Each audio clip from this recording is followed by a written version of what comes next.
Hello friends, welcome back to our channel. I am Poonam Chaudhary और आज के इस वीडियो में हम पढ़ने वाले हैं गैस्ट्रुलेशन के बारे में।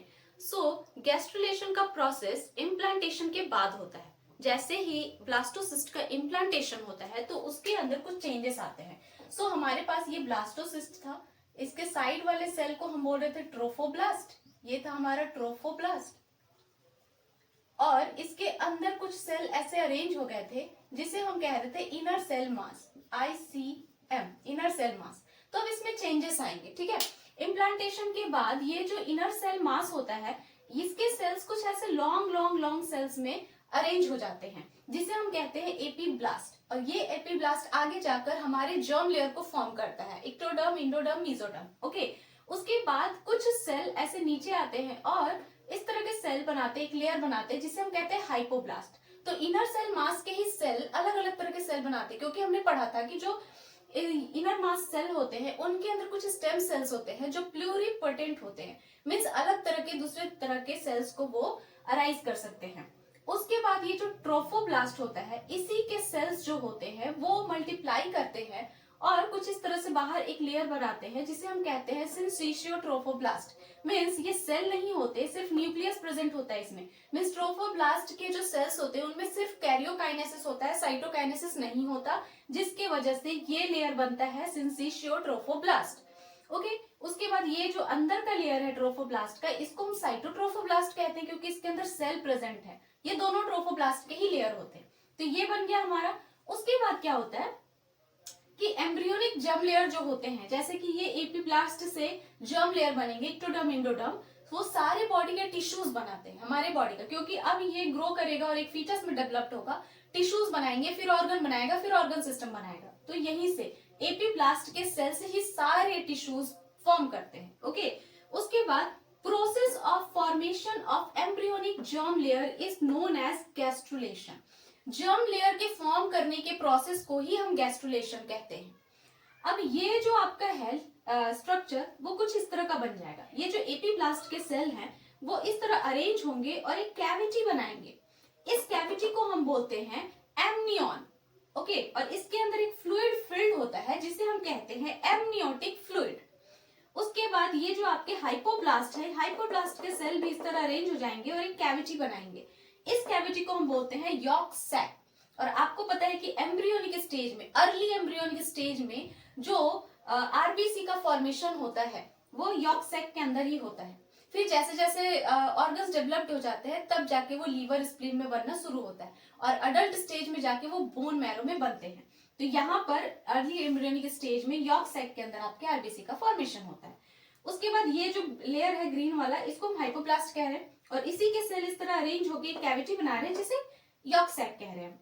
ओके, उसके बाद इस बीच में बहुत सारे सेल्स भर जाते हैं, फॉर्म हो जाते हैं, जो कि एक्स्ट्रा एम्ब्रियोनिक मीजोडर्म होता है और ये बनता है formed by cells of yolk sac. ये यॉर्क सैक के जो सेल्स हैं वही इस एक्स्ट्रा एम्ब्रियोनिक मीजोडर्म को फॉर्म करते हैं। तो इस तरह के लेयर है। ये तो आपका सिंसिशियो ट्रोफोब्लास्ट है, दिस इज द साइटोट्रोफोब्लास्ट।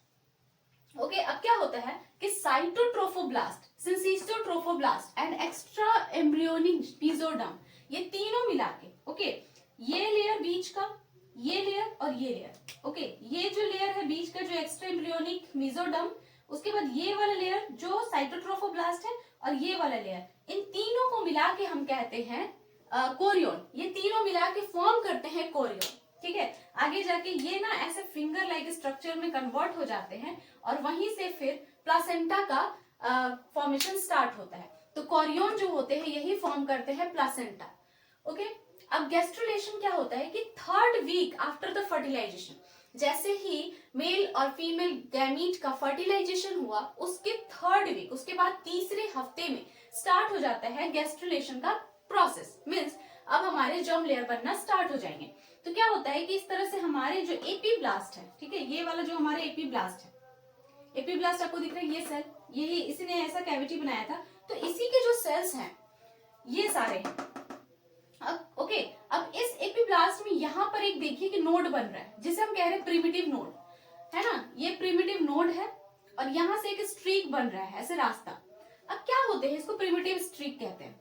ये जो एपीब्लास्ट के जो सारे सेल्स हैं ये प्रिमिटिव नोड के अंदर ऐसे एंटर करते हैं और यहाँ से घुस के नीचे चले चले जाते हैं, ठीक है, एकदम उसके अंदर चले जाते हैं, ऐसे होल बनता है और यहाँ से जाके उसके नीचे चले जाते हैं सेल्स, एपीब्लास्ट के सेल, और एपीब्लास्ट के सेल यहाँ जाते हैं, इसके अंदर पूरा इसको, ये जो आपका ये था ना हाइपोब्लास्ट, हाइपोब्लास्ट को ब्रेक करके उसके अंदर चले जाते हैं, ठीक है।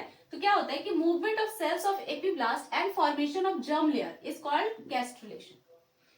Epiblast cells travel into primitive node and destroy the hypoblast. ये जो हमारा ग्रीन वाला हाइपोब्लास्ट था, ये लेयर, इसको पूरा ब्रेक कर देते हैं, ब्रेक करके एकदम अंदर चले जाते हैं और बनाते हैं मीजोडर्म, ठीक है। एपीब्लास्ट के सेल्स ही इक्टोडर्म बनाते हैं, मीजोडर्म बनाते हैं और फिर एक तीसरा लेयर भी बनाते हैं, इंडोडर्म।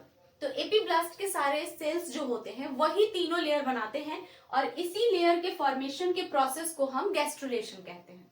उसके बाद ये जो इक्टोडर्म है, ये जो इक्टोडर्म वाला लेयर है, ये हमारे नर्वस टिश्यू को बनाता है, हमारे नर्वस टिश्यू जितने भी हैं, न्यूरॉन्स वगैरह, उन सबको बनाता है ये आपका एपीब्लास्ट का पहला वाला लेयर इक्टोडर्म। उसके बाद मीजोडर्म जो होते हैं, ये बीच वाला लेयर, ये बनाते हैं कनेक्टिव टिश्यूज। हमारे बॉडी के अंदर जितने कनेक्टिव टिश्यूज हैं, बोन, ब्लड, टेंडन, लिगामेंट, ये सारे जो हैं वो बनते हैं मीजोडर्म से।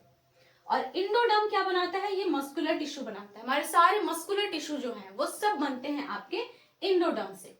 और जो एपिथेलियल टिश्यूज हैं, जो लाइनिंग फॉर्म करते हैं हमारे बॉडी के ऊपर का और इंटरनल लाइनिंग, वो सारे जो एपिथेलियल टिश्यू हैं वो इन तीनों लेयर से बनते हैं। ओके, तो एपिथेलियल टिश्यू तीनों, इक्टोडर्म, मीजोडर्म, इंडोडर्म, तीनों से बनता है। इक्टोडर्म से नर्वस टिश्यू बनते हैं, मीजोडर्म से कनेक्टिव टिश्यू बनते हैं और मीजोडर्म से कनेक्टिव टिश्यू बनते हैं और इंडोडर्म से मस्कुलर टिश्यू बनते हैं। तो इस तरह करके हमारे जर्म लेयर का फॉर्मेशन होता है और गैस्ट्रुलेशन का प्रोसेस होता है। So I hope this lecture found helpful to you. If you like the video then hit the like button and do subscribe my channel. मिलते हैं नेक्स्ट वीडियो में। Till then bye bye and take care.